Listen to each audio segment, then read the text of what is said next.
Some very gracious seniors are giving back during this holiday season, making sure every child has the ultimate Christmas.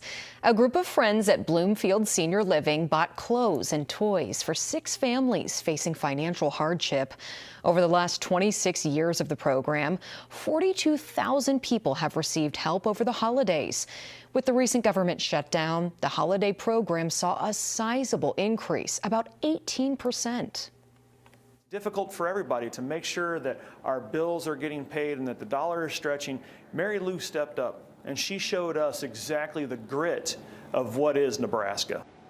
The ladies even had enough money left over to donate a check towards the Salvation Army. Very inspiring.